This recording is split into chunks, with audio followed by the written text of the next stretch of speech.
Alan, how are you doing?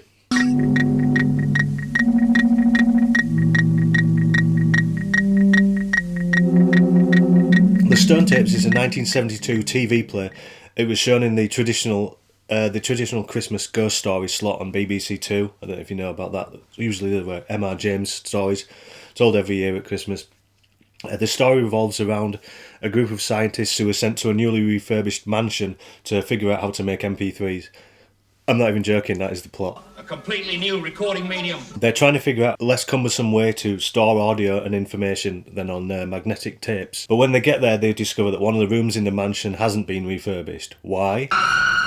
That's why. So their research then takes a different path. So they develop a new thesis, and this is that the stones of the building are somehow capable of recording and preserving moments of the past. Specifically this horrible moment. So within those stones may lie the scientific breakthrough that they're after. Don't be put off by it.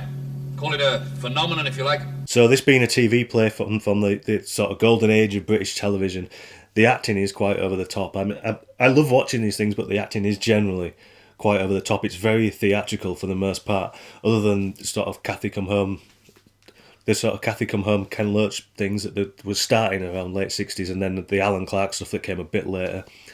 So yeah, the acting's very over the top and theatrical. Everyone's very shouty and loud. But in this instance, it really works because look at these people. Just a bit of clowning. Innocent clowning, sir! Innocent, you lot. They're proper nerds. They're excited about what they're there to investigate. They have all this banter and stuff. And it also works because every one of them, even the smallest part, has their own little quirk and their own contribution to it. They all bring something to the party. They're not just a load of extras there to go, "Whee, banter," like in some pub in a football hooligan film. They're all fully rounded characters, and it all makes sense. And it sort of grounds it in some kind of realism, because you know groups of people like that, and you understand these people, and you can see that they all have their own individual characters. And it's good that it's grounded in that reality, because some of the stuff that happens here is just mad. It's there! So it does need this grounding in reality, and that's exactly what Nigel Kneale brings to it. Kept gaining speed, shot out into space like that. So Nigel Kneale, if you don't know, he pretty much created TV drama as we know it today. Well, good TV drama. He created dramas that were vast and complex, that dealt with big ideas, but very big characters, big well-rounded characters. He revolutionised a lot of different aspects of TV with long-running serials like the Quatermass Experiment. He adapted 1984. He also made one called The Year of the Sex Olympics.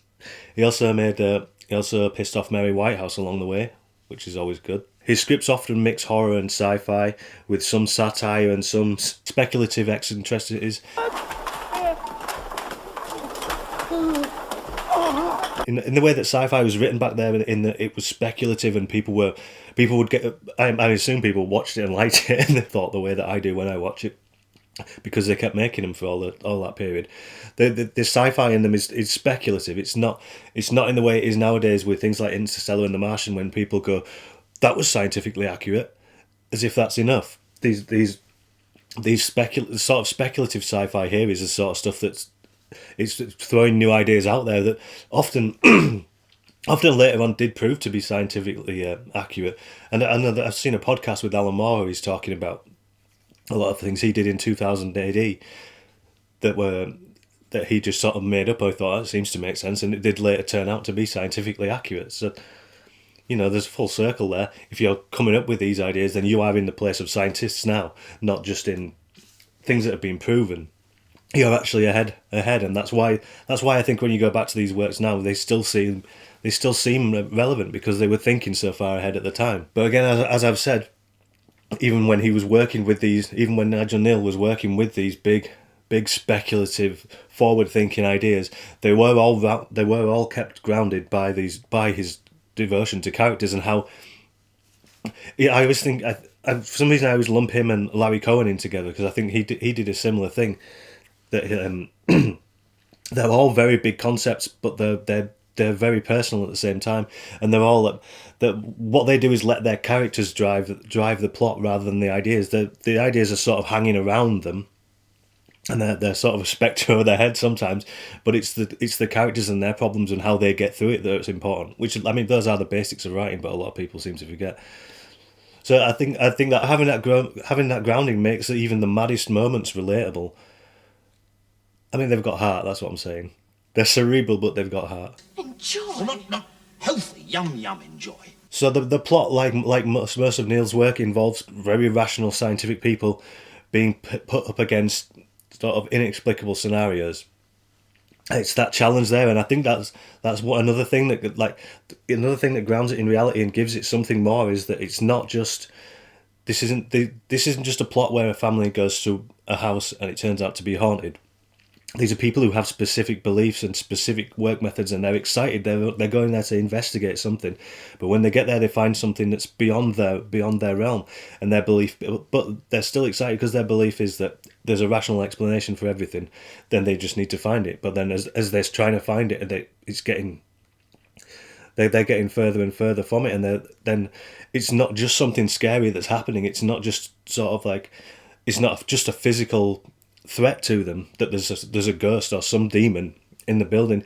It's a threat to their very existence because if they can't find an explanation, and that's what drives them, is finding explanations and rationalising everything. If that goes beyond that, then their whole world could be wrong. Like what else are they wrong about? They could, everything could fall apart, and they could find out that they're just living in a floppy disk somewhere.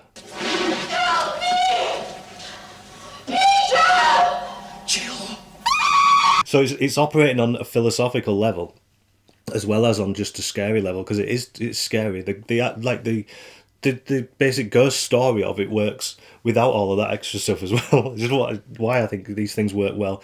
When horror works well, when it's messing on with you on more than one level, because it's hitting you from more than one angle. It's also why I find it.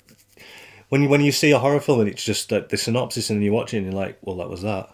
It's like a one-line synopsis and there's nothing more. And then, they make you pitch things that way. This is why complex films don't get made, I think, because if you can't explain it in one line, then they're not going to be interested. And if you can explain it in one line, then it's not going to be interesting. You're right. So yeah, it's operating on more than one level. It's also it doesn't have a clear structure, so it's very unpredictable. You don't know when the next. There's all this conflict all the way through it between all the characters within their sort of the bureaucracy of what's going on. There's so much. There's past traumas. There's friendships. There's stuff like that. There's so much going on. It's throwing you all over the place. You never know when the next scare is going to come. You never know when the next twist or the next breakthrough is going to come. So you're just all over the place the whole time. And honestly, it does drag on a bit towards the end. But that is my only gripe about it. Everything else is perfect. It's scary. It's relatable. It's cerebral. It's everything you would want out of a ghost story and more. Should just check it out. 9 out of 10. Definitely check it out if you're looking for something different to watch this Halloween. That's it for this week. Don't forget to share, like, and subscribe. Do all that, etc., etc., etc. And I'll be back next week with another reviews on realism.